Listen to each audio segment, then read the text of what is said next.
നമസ്കാരം. അധിക നികുതി ഭാരം കൊണ്ട് പിണറായി വിജയൻ സർക്കാർ കേരളത്തിലെ എല്ലാ വിഭാഗം ജനങ്ങളെയും ജീവിക്കാൻ പറ്റാത്ത അത്ര രീതിയിൽ ബുദ്ധിമുട്ടിലാക്കിയിരിക്കുന്നു.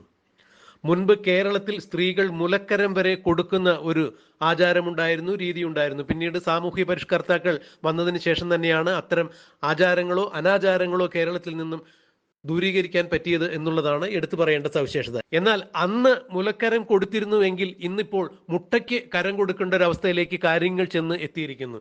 ബഹുമാനപ്പെട്ട പ്രേക്ഷകർ ആരും തെറ്റിദ്ധരിക്കേണ്ട, ഈ മുട്ട കോഴിമുട്ടയാണ് അഥവാ താറാവ് മുട്ട.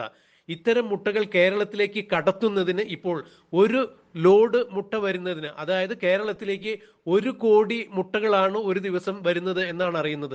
തമിഴ്നാട്ടിലെ സേലത്ത് നിന്നും സിരിപ്പൂരിൽ നിന്നും നാമക്കലിൽ നിന്നുമാണ് മുട്ടകൾ കേരളത്തിലേക്ക് കൊണ്ടുവരുന്നത്.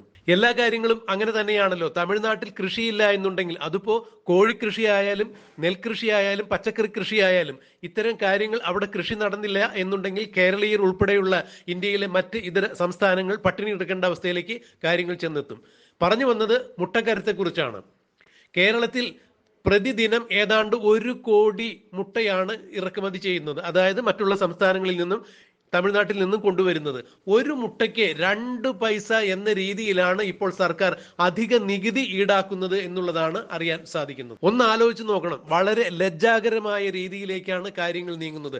നിലവിലുള്ള നികുതികൾക്ക് പുറമെയാണ് ഇപ്പോൾ ഒരു കോഴിമുട്ടയ്ക്കോ അല്ലെങ്കിൽ ഒരു താറാവ് മുട്ടയ്ക്കോ 2 പൈസ അധിക നികുതി കൊടുക്കണം എന്നുള്ളതാണ് പിണറായി വിജയൻ സർക്കാർ ഇപ്പോൾ പറയുന്നത്.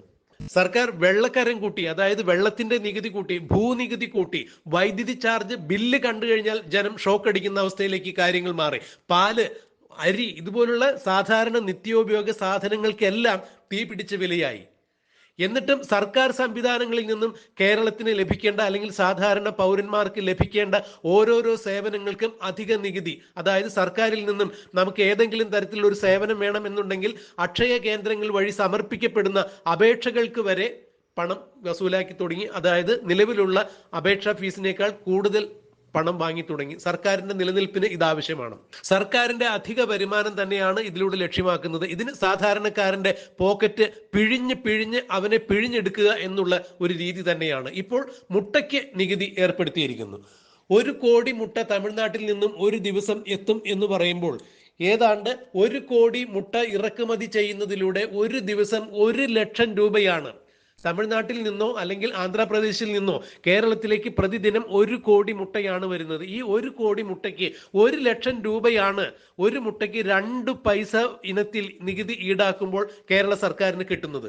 ഇത് 30 ദിവസം തുടരുമ്പോൾ 30 ലക്ഷം രൂപയായി മാറുന്നു. ഒരു വർഷത്തേക്കാണെങ്കിൽ ബഹുമാനപ്പെട്ട പ്രേക്ഷകർ കണക്ക് കൂട്ടി നോക്കുക. ഇത്തരത്തിൽ നാണം കെട്ട ഏർപ്പാടുകളാണ് സർക്കാർ നടത്തിക്കൊണ്ടിരിക്കുന്നത്. പെട്രോളിനും ഡീസലിനും സെസ് ഏർപ്പെടുത്തി കഴിഞ്ഞപ്പോൾ, അന്ന് ജനങ്ങൾ പ്രക്ഷോഭത്തിലേക്ക് പോയി കഴിഞ്ഞപ്പോൾ സർക്കാർ പറഞ്ഞ ഒരു കാര്യമുണ്ടായിരുന്നു. പാവപ്പെട്ടവർക്ക് കൊടുക്കുന്ന ക്ഷേമ പെൻഷനുകൾ വർദ്ധിപ്പിക്കുന്നതിന് വേണ്ടി, ക്ഷേമ പെൻഷനുകൾ കൊടുക്കുന്നതിന് വേണ്ടിയാണ് ഈ സെസ് ഏർപ്പെടുത്തിയിരിക്കുന്നത്. അതുകൊണ്ട് അത് പിൻവലിക്കാൻ പറ്റില്ല എന്ന് പറഞ്ഞു. എന്നിട്ടിപ്പോൾ എന്താണ് ക്ഷേമ പെൻഷൻ കിട്ടുന്ന ആളുകളുടെ അവസ്ഥ?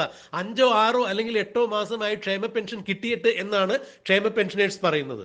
ഇതിനിടയിൽ സർക്കാർ മറ്റൊരു കാര്യം കൂടി ചെയ്യുകയുണ്ടായി. ക്ഷേമ പെൻഷൻ ആരുടെയും അവകാശമല്ല, ഇത് സർക്കാരിന്റെ ഔദാര്യമാണ്. ഇതിനുവേണ്ടി സുപ്രീം കോടതിയിൽ വരെ സർക്കാർ കേസ് നടത്തുകയുണ്ടായി.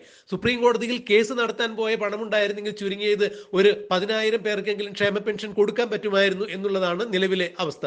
എന്തായാലും ക്ഷേമ പെൻഷൻ കൊടുക്കാൻ വേണ്ടി പെട്രോളിനും ഡീസലിനും അധിക സെസ് വരുമാനം ഈടാക്കിയ സർക്കാർ ഇപ്പോൾ കോഴിമുട്ടയ്ക്ക് വരെ 2 പൈസ വീതം ഈടാക്കുന്നു. ഈ 2 പൈസ ഈടാക്കുന്നത് ഒരു കാരണവശാലും തമിഴ്നാട്ടിൽ നിന്നും കേരളത്തിലേക്ക് മുട്ട കൊണ്ടുവരുന്നവനോ അല്ലെങ്കിൽ ആന്ധ്രയിൽ നിന്ന് കേരളത്തിലേക്ക് മുട്ട കൊണ്ടുവരുന്നവരോ 2 രൂപ അധികം മുട്ടയ്ക്ക് കൊടുക്കില്ല. കച്ചവടക്കാരനും ഈ 2 രൂപ അധികം കൊടുക്കില്ല. ഇത് സാധാരണക്കാരന്റെ പോക്കറ്റിൽ നിന്നും ഈ 2 രൂപ വാങ്ങിക്കും. ഇപ്പോൾ ഒരു കോഴിമുട്ട വാങ്ങിക്കുന്നതിന് അല്ലെങ്കിൽ ഒരു താറാവ് മുട്ട വാങ്ങിക്കുന്നതിന് നമ്മൾ എത്ര രൂപയാണോ കൊടുക്കുന്നത് അതിന്റെ കൂടെ 2 പൈസ കൂടി കൂട്ടി കൊടുക്കേണ്ടതായി വരും. ഈ വിഷയത്തിൽ ഒരു പ്രത്യേക കാര്യം കൂടി എടുത്തു പറയേണ്ടതുണ്ട്.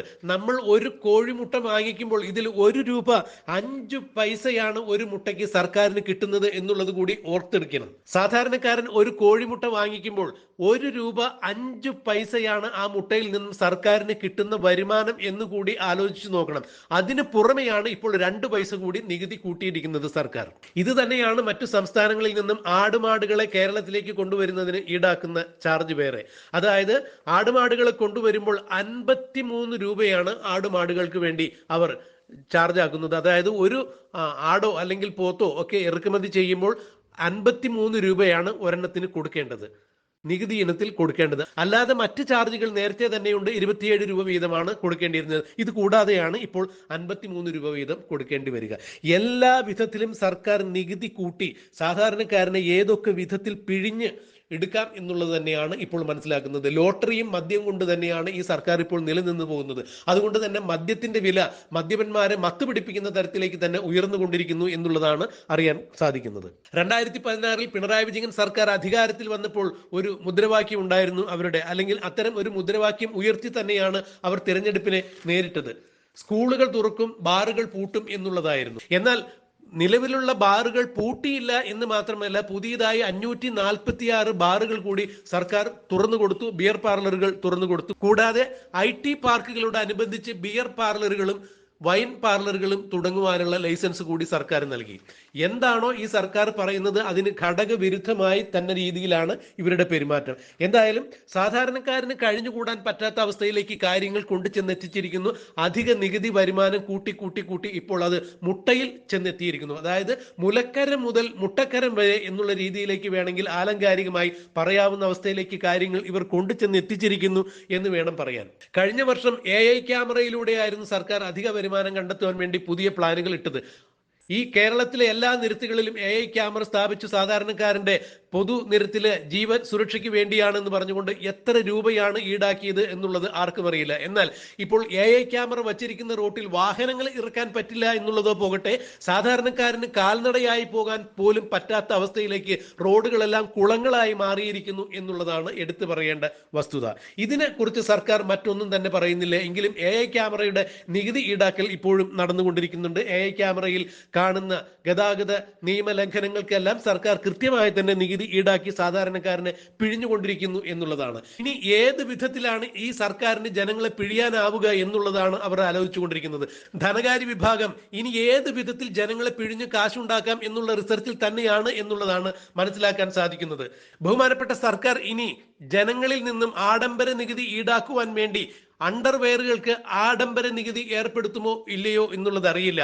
അങ്ങനെയാണെങ്കിൽ സർക്കാരിന് അതൊരു അധിക വരുമാനമായി തീരും. അണ്ടർവെയറുകൾക്ക് ആഡംബര നികുതി ഏർപ്പെടുത്തുകയാണെങ്കിൽ സാധാരണക്കാരൻ അണ്ടർവെയർ ഇട്ടിട്ടുണ്ടെങ്കിൽ അതിന്റെ ബ്രാൻഡ് ഏതാണെന്ന് നോക്കി നികുതി ഈടാക്കാൻ സാധിക്കും. അടിവസ്ത്രം ഏതാണ് എന്ന് അവന്റെ മുണ്ട് പൊക്കി നോക്കിയിട്ട് അതിന് നികുതി ഈടാക്കി സർക്കാരിന് വരുമാനം ഉണ്ടാക്കാൻ സാധിക്കും. ഇനി ഈ ഒരു കാര്യത്തിൽ കൂടി മാത്രമേ സർക്കാർ നികുതി ഈടാക്കാനുള്ളൂ, ബാക്കി എല്ലാം പൂർണ്ണമായി എന്ന് തന്നെയാണ് സാധാരണക്കാരൻ പറയുന്നത്.